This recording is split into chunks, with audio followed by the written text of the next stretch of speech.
Bienvenue dans une nouvelle vidéo. Aujourd'hui, nous allons parler des choses que tu ne dois garder que pour toi et ne donner à personne, quelle qu'en soit la personne. Nous avions 100, j'ai 5 choses que je vais te citer aujourd'hui que tu ne dois donner à personne. Je dis bien à personne, qui que la personne soit. Première chose, le pouvoir de décision. De prendre tes décisions. Il y a les décisions que c'est pas quelqu'un qui doit t'aider à les prendre.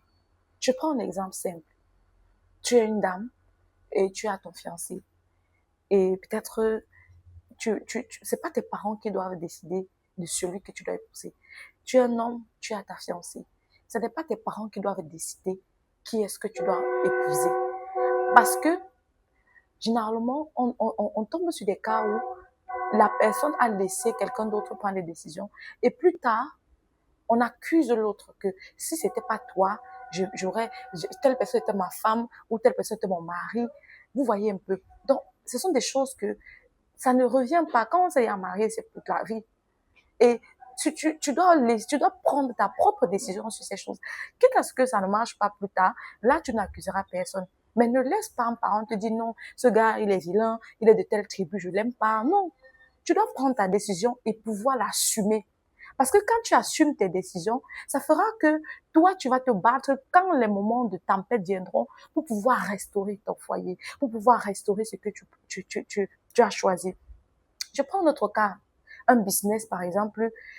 Généralement, les parents sont champions à nous dire non, investis plutôt dans telle chose, c'est le business de l'heure. Non, tu dois faire ce que tu sens en toi. Tu sens que tu as de l'énergie pour le faire.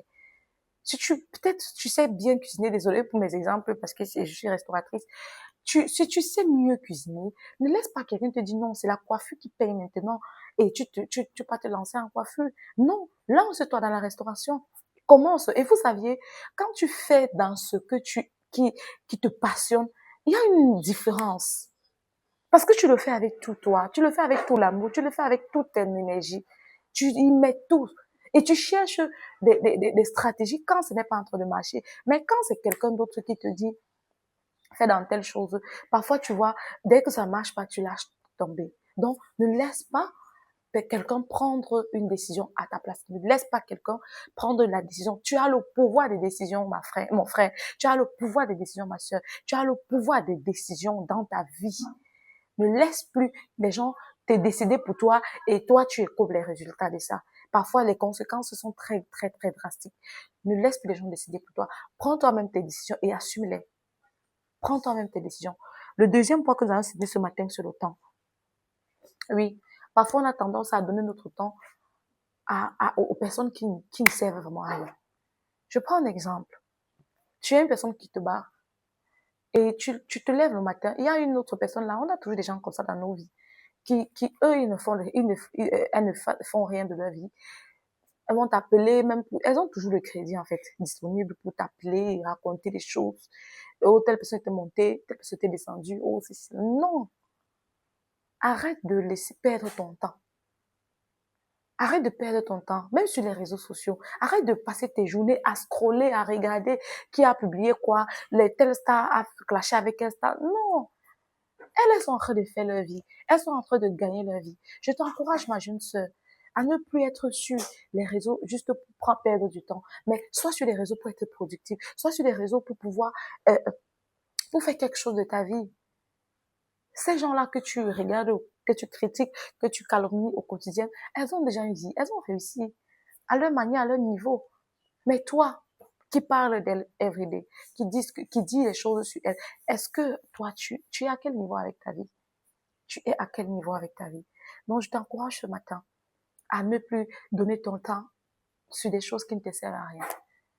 Tu t'assois devant la télé du matin au soir, tu regardes des séries. Non. Et tu te plains que rien ne va. Commence d'abord par te discipliner. Commence d'abord par prendre du temps pour toi. Commence d'abord de prendre du temps. Si tu n'as pas de choses à faire, tu peux lire. Tu peux même aller sur les réseaux sociaux. Aujourd'hui, on apprend beaucoup de choses sur les réseaux sociaux.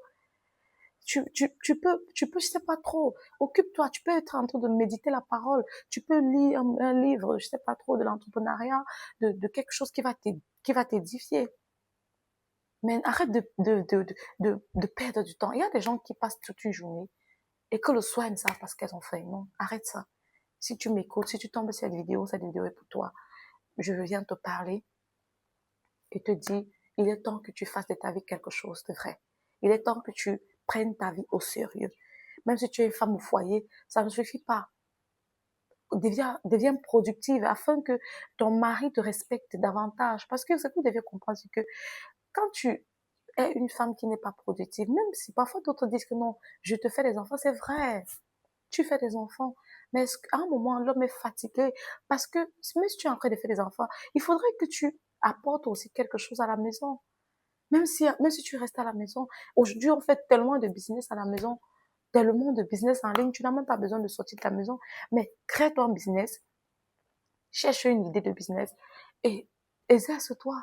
Tu verras qu'il y a beaucoup de choses et tu vas commencer à amener de l'argent et ton mari va plus te respecter parce que il y a beaucoup de femmes qui se plaignent, mon mari ne me respecte pas, il ne me voit pas comme une femme et tout et tout. Non, parce que tu n'es qu'une consommatrice, si je peux le dire comme ça. Arrête d'être consommatrice. Arrête de demander tout à ton époux. Arrête de dire oui, je veux 6 ans. Troisième point sur lequel on va travailler ce matin.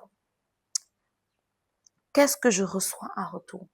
À chaque fois, quand tu t'assois pour écouter une personne, pour regarder la télé, pour scroller sur les réseaux sociaux, pour parler avec la voisine pendant des heures. La question que tu dois te poser, c'est qu'est-ce que je reçois en retour?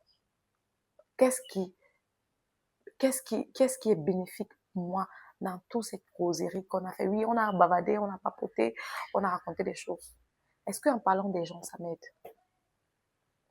Est-ce qu'en connaissant la vie de X ou Y, ça m'aide? Est-ce qu'en dénigrant telle personne, ça m'aide? Est-ce qu'en restant scotché devant la télé du matin au soir, ça m'aide? Est-ce qu'en restant sur son téléphone du matin au soir, ça m'aide? Qu'est-ce que je profite? Si tu es sur les réseaux et que tu es peut-être en train de faire une formation, c'est bien. Si tu es sur les réseaux et que tu es en train de faire de l'argent, c'est bien. Si tu es sur les réseaux et que tu es en train de faire, je sais pas trop, de conseiller les gens, c'est bien. Mais si tu es sur les réseaux à scroller, regarder les vidéos des gens, rire, tout ça, non, c'est pas bien. C'est pas bien. Des années passeront. Et ces personnes que tu causes sur, tu parles sur eux, pendant que tu es en train de faire le commérage sur ces personnes sont en train d'évoluer. Peut-être les commencements des gens sont souvent médiocres, oui, sont pas souvent ça. Parfois on dit que, hey, elle a vu les gens commencer des vidéos, elle est en train de faire des vidéos. On va voir où ça va arriver. Pendant le temps que tu es en train de parler d'elle, elle va poser une pierre, une deuxième pierre, une troisième. Et un jour, avant de te réveiller, elle aura vraiment. Alors que si une personne avait commencé et que toi-même tu avais dit non, n'ayez pas honte d'imiter le bon exemple. Oui, n'ayez pas honte d'imiter quelqu'un qui est en train de faire quelque chose. Non. Faites-moi, même si tu veux faire une concurrence, fais une bonne concurrence. Fais une bonne concurrence. Une concurrence qui sera productive pour toi. Une concurrence qui va t'aider. Une concurrence qui va t'amener à quelque chose de vrai et de bon et de bien. Ne faisons pas les mauvaises concurrences. Donc, je t'encourage ce matin vraiment à te poser à chaque fois les questions. Quand tu ouvres ton temps, quand tu restes là avec quelqu'un, tu te poses des questions. Qu'est-ce que je gagne en retour, en fait? Qu'est-ce que je gagne en retour? Peut-être si j'étais restée chez moi, j'aurais lu un bouquin. J'aurais lu peut-être même 2 chapitres sur ma Bible ou peut-être dans un livre qui devait m'édifier. Peut-être j'aurais regardé des vidéos. Comment est-ce qu'on fait ci? Comment est-ce qu'on fait ça? Peut-être le temps que je regarde Novelas, tout ça. Ces gens ont déjà leur vie. Elles ont déjà réussi. Elles ont déjà quelque chose de vrai. Elles ont bâti quelque chose. Et vous n'êtes en train de regarder que le résultat de leur réussite.